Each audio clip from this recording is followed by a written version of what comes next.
activities, you will be able to chant his name, and in this way you will get an easy delivery from the path of life and death.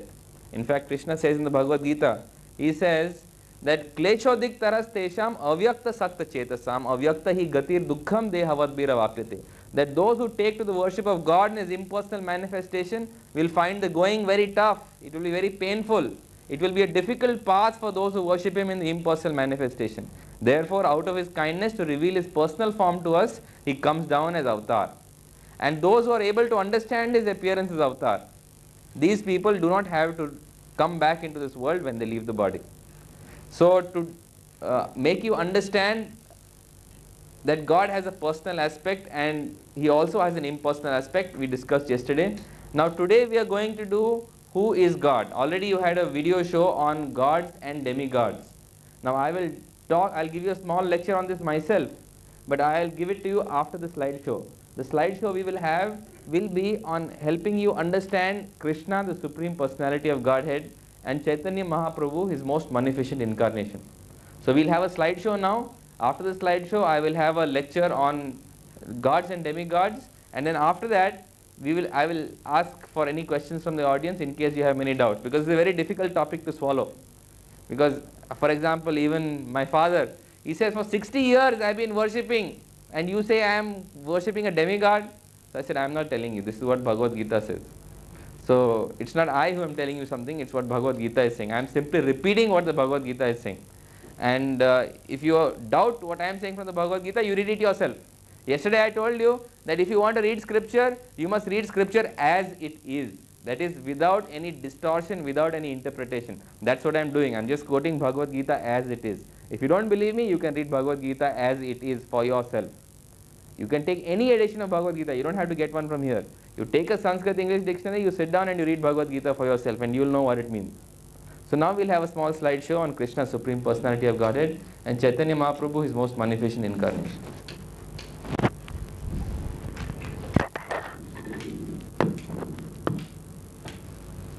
Now what does Krishna say in the Bhagavad Gita? In the Bhagavad Gita, Krishna says, Evam parampara praptam imam rajarishyo vidu. That if you want to understand the science of self-realization, as I am telling you now in the Bhagavad Gita, you must hear it in disciplic succession as saintly kings understood it in the past. So here we have Lord Krishna, and Lord Krishna revealed this message originally, as he says in the Bhagavad Gita, to the sun god Vivishwan. He revealed it to his son Ikshvaku, and Ikshvaku revealed it to his son Manu.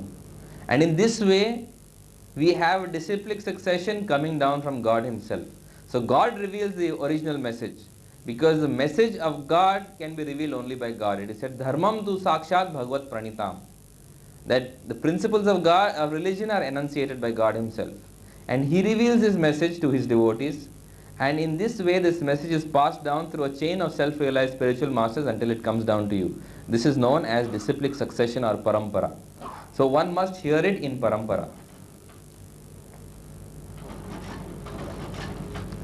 So today you are hearing it in parampara, but which parampara are you hearing it from? You are hearing it from the Brahma Gaudiya Sampradaya.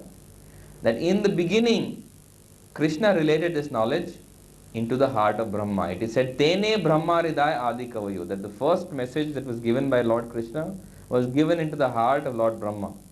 And Brahma in turn revealed this knowledge to his son Narad Muni. And Narad Muni in turn revealed it to his disciple Vyasadeva. Vyasadeva in turn revealed it to Madhvacharya. And Madhvacharya revealed it in turn to his disciples. And it has come down by disciplic succession through his divine grace, A.C. Bhakti Vedanta Swami Prabhupada, and through my spiritual master, his divine grace, Srila Kirtananand Swami Bhaktipad.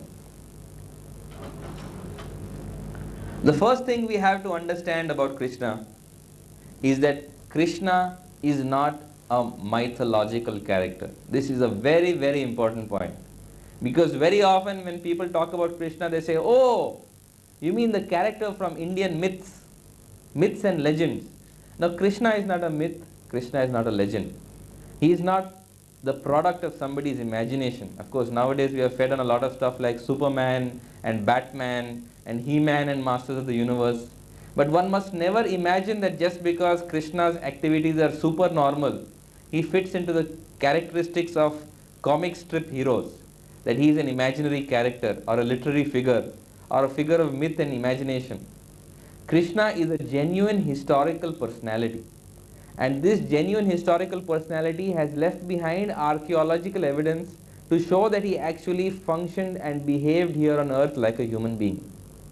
And recently, evidence for this has been obtained in the search for the lost city of Dwarka. That was the city which Krishna ruled. Now, in this search for the lost city of Dwarka, we have evidence of archaeologists who declare that it cannot but be Krishna's Dwarka.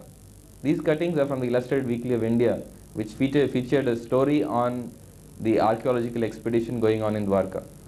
So Krishna actually did exist 5,000 years ago. And not only did he exist, he has left archaeological evidence of his being here on this earth. So also the battlefield of Kurukshetra. Never imagine that this is a myth or a legend, because the battlefield of Kurukshetra actually did exist. And one of the biggest wars in recorded human history took place on the battlefield of Kurukshetra. And in fact, the battlefield of Kurukshetra is still existing today. Kurukshetra is existing north of Delhi. And a Russian scientist, who is not a devotee of Lord Krishna, who is a scientist, went to this battlefield of Kurukshetra and he unearthed a human skull. This human skull he took back with him to Russia. And in Russia, Professor Gorobowski, he carbon dated that skull. And he found that that skull belonged to a human being who died 5,000 years ago. That skull was 5,000 years old. That is about precisely the date of the battle of Kurukshetra. Furthermore, he also discovered that the skull emitted radiation, as if the person had died in a radioactive holocaust, as if he had died in a nuclear explosion. And if you turn to the Mahabharata today, in the Mahabharata there is a very specific verse which describes the release of the Brahmastra, which can be compared to a nuclear weapon. And the release of this nuclear weapon, you can see, is described in great detail. The mushroom cloud is described. Now the mushroom cloud was unknown to human beings until 1940s, when they burst the first atom bomb over Hiroshima and Nagasaki. Before that, nobody knew that an atomic explosion results in a mushroom cloud. But in the Mahabharata, which was put down 5,000 years ago, the mushroom cloud of the nuclear explosion is clearly described. Furthermore, the Mahabharata describes the radiation fallout from a nuclear explosion. It describes the nuclear winter that follows the explosion. It describes the effect of radiation on the survivors of that explosion. So 5,000 years ago, before anyone could imagine anything about nuclear warfare, we have evidence in the Mahabharata that a nuclear war did take place. Furthermore, in addition to all this, you also have evidence. As I showed you, this Russian scientist who took the skull has carbon dated that skull to the time of the battlefield of Kurukshetra 5,000 years ago. And this is the skull of a man who has died in a nuclear explosion. So this is to show you that Krishna is an actual personality, that the Mahabharata talks about historical events, and the battlefield of Kurukshetra actually took place. And so did the conversation between Krishna and Arjuna, which we are going to follow in the next 7 days. That is the Bhagavad Gita. Now, if you want to understand the Bhagavad Gita, you must understand the Bhagavad Gita as it is meant to be understood. That means you must understand it in the spirit in which it is meant to be understood. If you try to understand the Bhagavad Gita according to your own philosophy, if you try to fit in your own philosophy into the Bhagavad Gita, then you will remain in darkness. But if you want to take the Bhagavad Gita in the spirit in which it was written, if you want to take the original message of the Bhagavad Gita by understanding what he meant to say, then you must learn to look at the speaker of the Bhagavad Gita with the right vision. If you don't learn to look at the speaker of the Bhagavad Gita with the right vision, you will never ever understand Bhagavad Gita. Because Bhagavad Gita is not a book which is meant for pop philosophy to be quoted on the cocktail party circuit. The Bhagavad Gita is a book about devotion to God. And the speaker of the Bhagavad Gita is declared to be God throughout the Bhagavad Gita.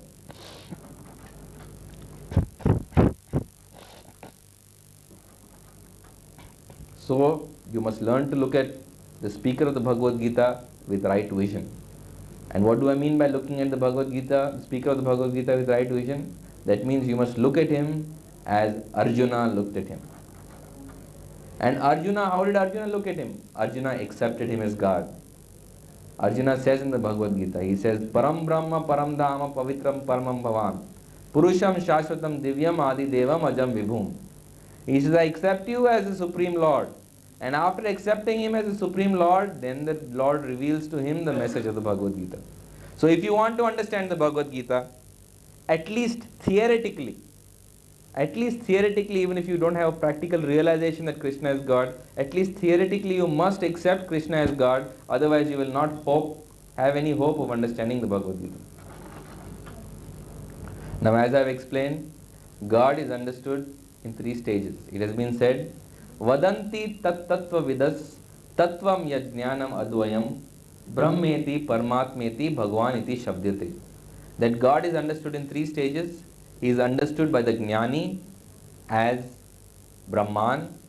He is understood by the Yogi as Paramatma. And he is understood by the devotee as Bhagwan. As I pointed out yesterday, just like when you see the sunshine entering the room, you may say the sun has entered the room, but in actual fact, the sun has only entered the room as sunshine. So also when you realize Brahman, sometimes you may feel that you have realized God. But in actual fact, when you realize Brahman, you have realized the all-pervading effulgence of the Lord, which is known as Brahman. This is the realization of the Jnani. The yogi who meditates on the Lord seated in the heart, eventually sees the form of the Lord represented in the heart, just like you might see the reflection of the sun in a mirror. And by seeing the reflection of the sun in the mirror, you get to see a localized representation of the sun. So also the yogi who meditates on the Lord in the heart eventually begins to see Paramatma, the form of the Lord seated in the heart. But when you look into the sky and you see the sun shining in all its glory as the source of the Paramatma and the source of the Brahman, then you understand that Bhagwan is the source of Paramatma, Bhagwan is the source of Brahman, and actually Bhagwan, that is the Supreme Personality of Godhead, is the source of the localized representation and the all-pervading energy of the Lord. Now, how do we understand Bhagwan? When he comes as avatar, we can understand Bhagwan. But as I have told you, to understand avatar, we have very strict criteria for identifying an avatar. Because tomorrow anybody will claim to be avatar. After you learn a little bit about Bhagavad Gita, you might be surprised that some people might come up to you and tell you that, oh, I am Bhagwan, I am avatar, please worship me. So we should know how to differentiate between a genuine avatar and a hoaxer or a trickster. So first of all, we judge Krishna also by the same criteria. Now Krishna is mentioned in all the scriptures as God. In the Bhagavad Gita, Arjuna tells Krishna, he says, Param Brahma Param Dhama Pavitram Paramam Bhavam Purusham Shashvatam Divyam Adi Devam Ajam Vibhum. Now, you are the Supreme Personality of Godhead, you are the original person, you are the primal, the original personality of Godhead. And then he says, in case you might think that because Krishna is a friend of God, he is trying to promote him. That is, Krishna is trying to win votes for, Arjuna is trying to win votes for Krishna as God because he is his friend. So he clarifies later on, he says, Ahustvam Rishyo Sarve Deva Rishi Naradastatha Asita Devala Vyasa Swayam Chaiva Bravishime. It's not only I who is declaring you as God, but all the great spiritual personalities existing at this time have all accepted you as God. It's also mentioned in the Brahma Samhita that Ishvara Parama Krishna Satchidananda Vigraha Anadiradir Govinda Sarva Karana Karanam. The second point is that it's only the genuine avatar who is able to reveal his cosmic universal form. Krishna says in the 11th chapter of the Bhagavad Gita, I am the basis of the universal form which displays endless variety through repeated creation, maintenance and destruction of the planetary systems. So this form can only be revealed by Lord Krishna himself. It can only be revealed by a genuine avatar. A yogi or a hypnotist might be able to help you see a form as Krishna or Ram or some other form. But it's only the genuine avatar who can make you see this cosmic manifestation. So this is the second test of avatar. One is whether he is mentioned in scripture before his appearance, and second is whether he is able to reveal his cosmic universal form. Krishna has been accepted, as I pointed out, ahustam rishyo sarve deva rishi naradastatha. That all spiritual personalities at that time, all of them accepted Krishna as God. Unanimously, all spiritual personalities accepted Krishna as the supreme personality of Godhead. So you have Vyasdev, you have Narad Muni, and in later times you have all great personalities like Madhvacharya, Ramanujacharya. You have all the demigods in the different scriptures, all of them declaring Krishna as the supreme personality of Godhead. Now when we talk about God, we should understand that there is only one God. We are not talking about different gods or separate gods. There is only one God. And we know him by different names. In fact, in the Rig Veda it has been said, Ekam Sat Vipra Bahuda Vadanti. That there is only one God, but the learned know him by different names. So we may know him as Yahweh, we know him as Jehovah, we may know him as Krishna, or we may know him as Allah. But it's actually originally the same God. Of course, those who are in knowledge may worship him in his personal aspect, but those who are not in knowledge may worship him in his impersonal aspect. Both of them are equally valid. It is equally valid to worship God in his impersonal aspect as it is valid to worship him in his personal aspect. The only thing is that when you worship him in his personal aspect, the path of God realization becomes a simpler and easier path for you.